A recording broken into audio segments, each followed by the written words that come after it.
Before we get started tonight, I just want to give a special shout out to Coaching for Literacy. Coaching for Literacy is a national nonprofit organization that uses the power of sports to impact childhood literacy.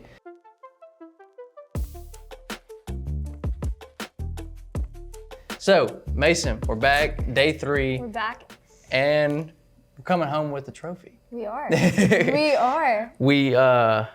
We're at the game today, obviously. Memphis avoided a championship loss. They did. And they got the win against Houston. It was a fun game. This was a really back and forth in a sense. Memphis led for the majority of the game, but I feel like every time they would kind of distance themselves, Houston would make a run. Memphis would distance themselves, Houston would make a run. At one point in the first half, Memphis was up by 20 points. Looked like they were going to roll, but if you know Houston, you know they weren't going to back down like that. They were going to come out of halftime strong. It's exactly what they did. They came out strong. They got the game down, I believe, to either 4 or 5 was the closest it got.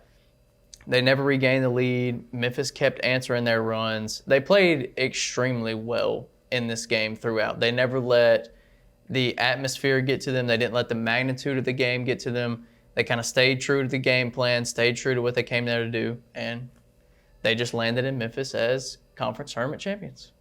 I think it's incredible, honestly, because I think going into this game, nobody really expected it to go the way that it did. I totally thought that throughout the game it was going to be close, down to the wire. That was never the case. Like you said, at the half, 15-point lead, it was a really good game. Yeah, no, it showed how far Memphis has come over the last month and a half. And Penny talked about it in the postgame.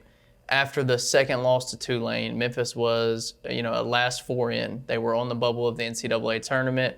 Their only 2 losses from that point on came against number 2 and number 1 Houston. They were number 2 the first time they played, and then the next day they were the number 1 team in the country. So with your only 2 losses being to the best team in the country going into the conference tournament, we've obviously talked about what they did over the weekend, the win over UCF, the drudging of Tulane on Saturday night, and then winning the championship on Sunday. Before we talk about the post-game stuff, because we were at everything, got to experience that, and that's super cool. Those situations are always a ton of fun to be a part of. I want to highlight a couple of players. The MVP of the conference tournament first, Kendrick Davis, 31 points, conference record for points in a tournament with a first-round bye. He didn't play all the way through the tournament. Only played 3 games, but he set the record. I believe it was 85 points that he had in 3 games. Another 31-point game. Didn't even feel like he scored that much, but it was just extremely efficient. He played a great game. Alex Lomax got injured in the first game. His status for Saturday was uncertain. He didn't play great against Tulane, but no one really had to. When you win by 40, you don't have to have those kind of standout performances. Sunday, he showed up in a big way. 10 points. I think he had 3 steals. One of the biggest moments of the game, gets the steal, finishes at the rim with the layup and the and one. And as he said in the post-game press conference, let him know that he had big nuts. That was funny. Yeah, Alex played well. DeAndre with another double-double. He didn't have to play the way he did the last 2 games, putting up 25-plus points. He just had to play a solid 16 and 13 game. So those are obviously the three biggest and best players in this game, and the ones that really helped Memphis leave as tournament champions. Yeah, I agree. When they brought in Alo, Kendrick, and DeAndre into the press conference, the one thing I really picked out from this whole entire games this weekend is that they look like they're having fun. And I feel like that's a big part of it. It's not just playing the game and being so focused, which they are, but it's also a sport where you have to have fun and have chemistry with the other players, and they've definitely done that. Absolutely. So let's talk about the post-game. So obviously you, myself, and Kenny were on the sidelines and kind of in the area. Right. Getting ready for when that final buzzer sounded to kind of just go insert ourselves into the chaos. Yeah. This was kind of your first experience to get a huge, massive win. Me and Kenny, fortunately, over the years that we've covered the team, have been able to see some pretty cool stuff and some pretty big moments. But what were your thoughts when the confetti started flying and the buzzer sounded? It was honestly, this win felt like something out of a movie. I did not expect it at all. I was at the game last year where Memphis unfortunately did not leave with the trophy.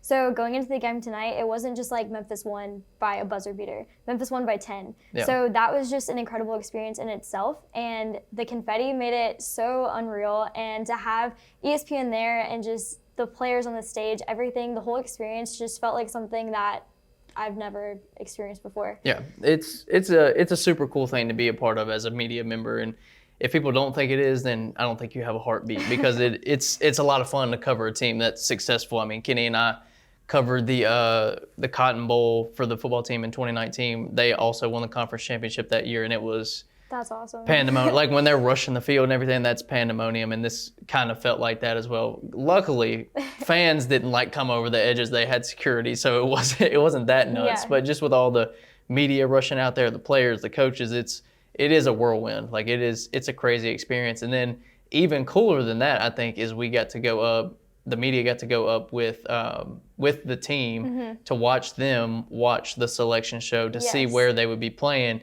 in the NCAA tournament next week. What were kind of your thoughts about being in the room with the entire team and coaching staff as they're learning about their fate for next Yeah, week? I thought that was so neat. The fact that being with the team post game was a really cool experience once I found out where it was. But once you located the once I room, Mason located it, got extremely lost. I did. And then they kept saying that, like, it's a circle, so just keep going around, you'll find it. So I was like, okay, well, I was literally at the box office trying to open the door, and because there was a light on, I thought it was when we walked in, so I'm like knocking on the door, no one's answering, and I was like, this cannot be it. So I'm going in a circle, and there's security standing in front of it. So I was like, is this the selection room?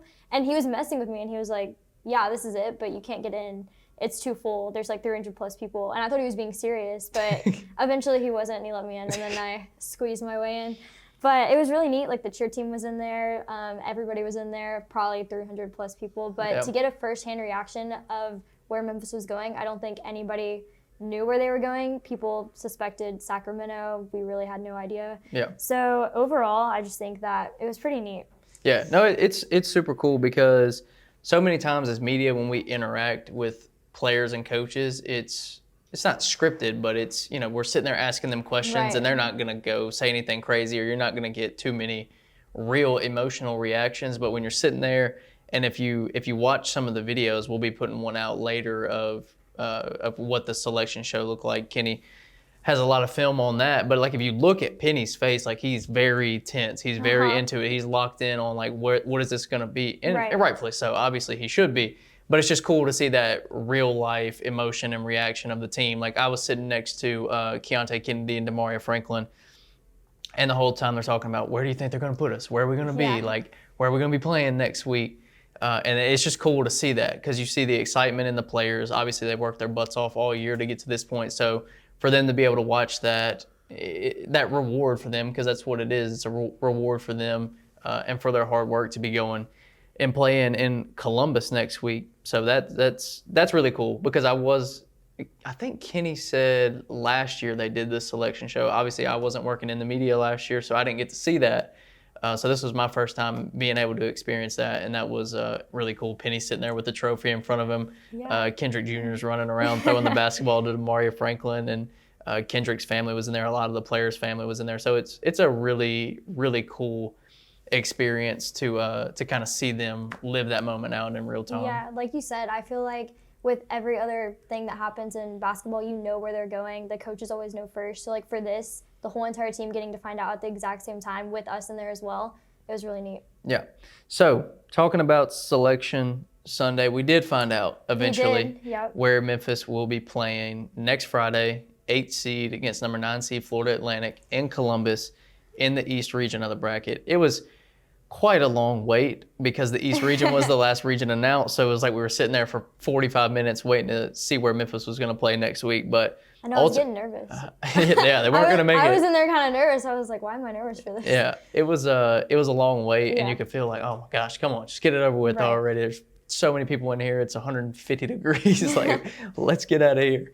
But yes, they'll be playing FAU. They get a pretty favorable draw, because there's sometimes you can catch a difficult 9 seed matchup. And not that FAU isn't, I just think there are more difficult 9 seed matchups. FAU was 31-3 this year. They won the CUSA, really dominated that conference. Obviously, they only played 2 Power 5 schools all year because they're a CUSA team.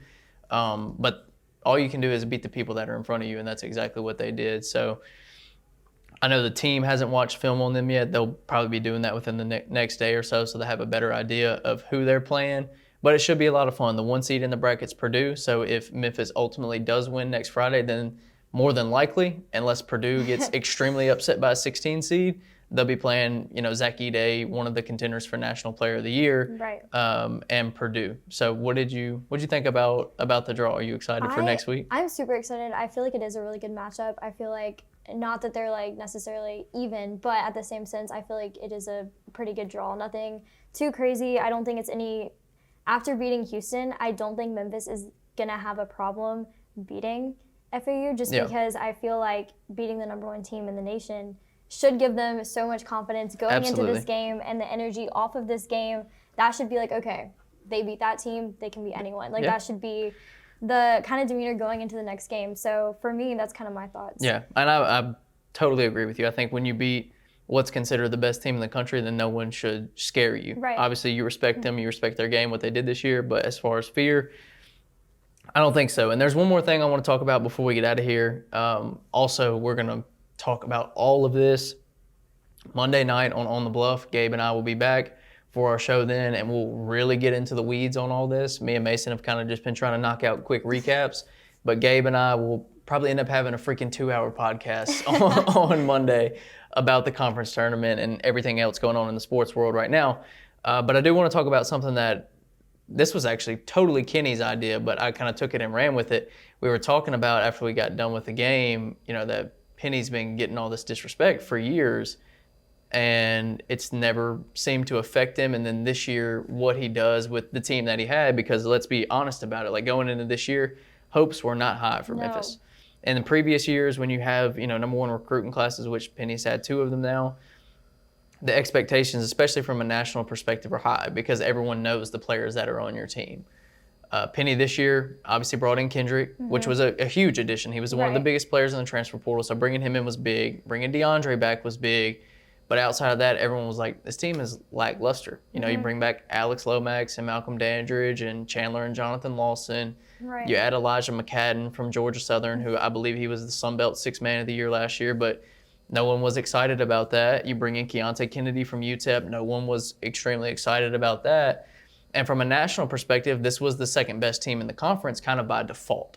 Just because there wasn't a bunch of talent in the conference this year. It was kind of like, okay, we'll put Memphis at number 2, but they're not going to do any real damage.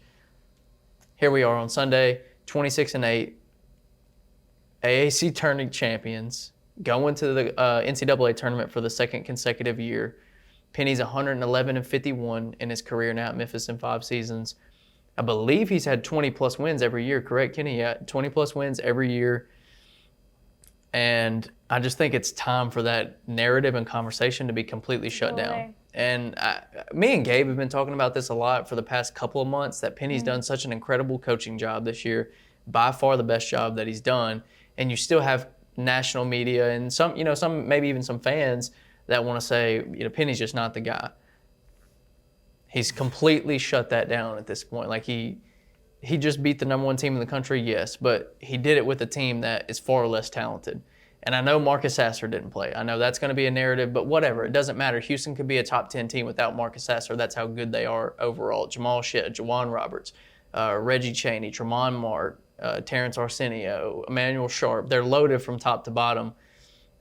And Penny took this team that was not that great and underwhelming on paper, knocked off the number 1 team in the country, and is heading to the NCAA tournament next week.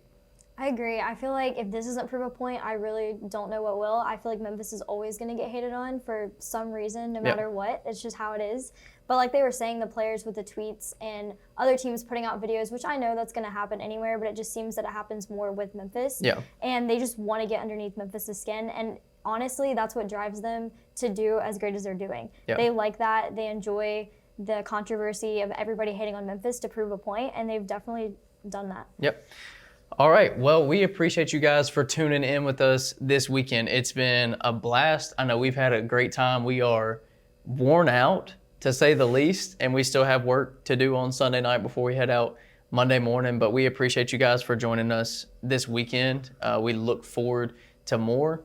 Maybe, maybe not. Winky face. We'll be at the regional tournament next week and continue to do this, which is awesome. This is what we love to do.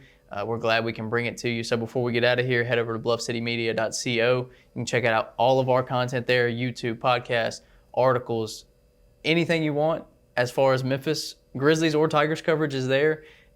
and literally anything you could desire from a Memphis Tiger tournament coverage perspective is there. I'm not one to toot my own horn, but I want to brag on this team. Kenny and Mason have killed it this weekend. I believe they did an incredible job, and I really believe that we brought as good and as comprehensive of coverage as we possibly could to you guys this weekend. So head over there, check everything out. If you want to subscribe, feel free, use the code OnTheBluff for 10% off, and you can now get 10 free days as a Bluff City Insider. With that being said, we will not see you tomorrow because we're done with this, but I will see you tomorrow or Wednesday whenever On The Bluff comes out, and I'll be back in studio with Gabe.